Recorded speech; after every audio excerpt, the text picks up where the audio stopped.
नई शादी हुई थी। उसका मायका और ससुराल दोनों कानपुर में ही थे, इसलिए उससे मिलने उसके भाई अक्सर आते जाते रहते थे। ये बात शिखा की सास मीना को बिल्कुल पसंद नहीं थी।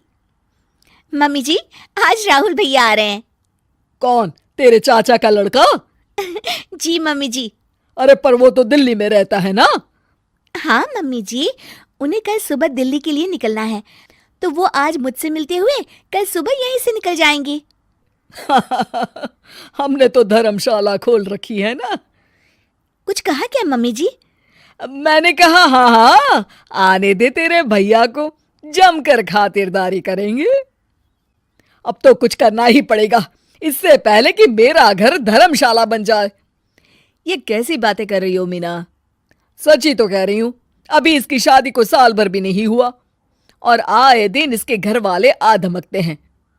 अरे तो क्या हुआ, वो इसी शहर में रहते हैं तो हाल चाल लेने आ जाते हैं। इस बार मैं उनका हाल और चाल दोनों ही बिगाड़ दूंगी। अब बहुत हो गया जी। अरे ये कैसी बातें कर रही हो, हे भगवान, बस आप तो देखते जाइए। शाम को राहुल आता है। नमस्ते आंटी, कैसे हैं आप लोग? हम लोग तो ठीक है, तुम कैसे हो बेटा? मैं भी अच्छा ही हूँ आंटी। बस आज रात के बाद नहीं रहोगे। चलिए भैया, मैं आपको हमारा घर दिखाती हूँ। रात में खाने के टेबल पर शिखा, रोहित कहीं दिखाई नहीं दे रहा। जी भैया, वो ऑफिस के काम से बाहर गए हैं, कल शाम तक आएंगे। अच्छा अच्छा। बेटा, क्या तुम भूत प्रेत में मानते हो? नहीं नहीं आंटी जी, पर अचानक आपको ये ख्याल कहाँ से आ गया? पता नहीं क्यों, कभी कभी मुझे लगता है जैसे रात के समय बैठक में कोई घूमता रहता है। ये आप क्या कह रही हैं मम्मी जी? हाँ, तुम लोग घबरा ना जाओ, इसलिए मैंने आज तक इस बारे में कुछ नहीं कहा। ये आपका वहम होगा आंटी जी, ऐसा कुछ नहीं होता। हो सकता है। चलो अब मेरा सोने का टाइम हो गया है तो चलती हूँ मैं। शिखा बेटा, राहुल के सोने की व्यवस्था वहीं दीवान पर कर देना। जी पापा जी। अब चलिए भी। अच्छा, तो बैठक में सोने वाले हैं साहबजादे। क्या बड़बड़ा रही हो? कुछ नहीं, आप सो जाइए। मीना और महेश के सोने के बाद शिखा और राहुल आपस में बात कर रहे होते हैं, तभी डोरबेल बजती है। अरे आप! सरप्राइज! काम जल्दी खत्म हो गया तो मैं आज ही चला आया। ये तो बहुत अच्छा किया। देखिए राहुल भैया भी आए हुए हैं, आप दोनों का मिलना भी हो जाएगा। कैसे हो रोहित? मैं तो ठीक हूँ भैया। शिखा, मैं भी आज यहीं सो जाता हूँ, राहुल भैया से बातचीत भी हो जाएगी। अच्छा अच्छा ठीक है।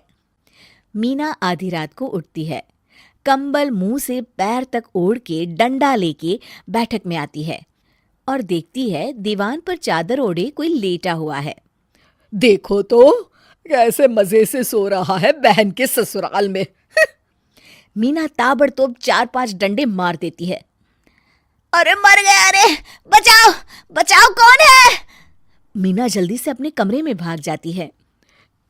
हे भगवान, ये मैंने क्या किया? ये रोहित कहाँ से आ गया?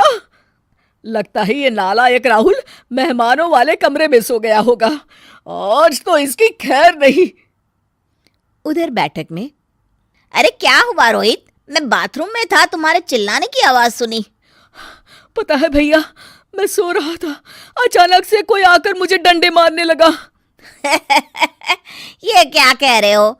लगता है तुम भी आंटी की तरह भूत प्रेत में मानते हो। नहीं नहीं भैया, सच में कोई आया था। मैं तो जा रहा हूँ मेहमानों वाले कमरे में सोने के लिए।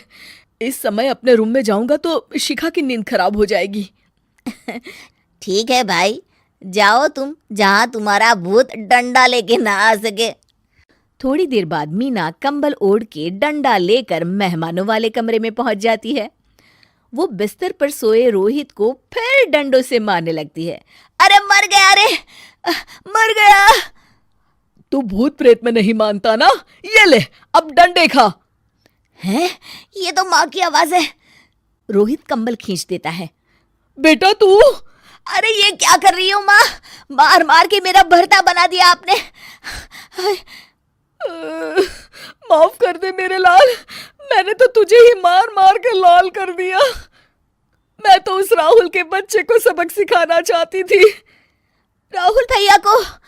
हाँ बेटा, मुझे लगा अगर उसे डंडे मारूंगी तो शिखा के मायके वाले यहाँ आना छोड़ देंगे। हे भगवान, माँ, ये घर शिखा का भी है, उसके घर वाले जब चाहे आ सकते हैं। हाँ बेटा, आज मुझे भगवान का इशारा समझ में आ गया। मैं कितना गलत करने चली थी और अपने ही बेटे को चोट पहुंचा दी। अब चुपचाप जाके सो जाओ माँ, और किसी को कुछ बताने की जरूरत भी नहीं है। शिक्षा दूसरों का बुरा चाहने वालों के साथ भी बुरा ही होता है।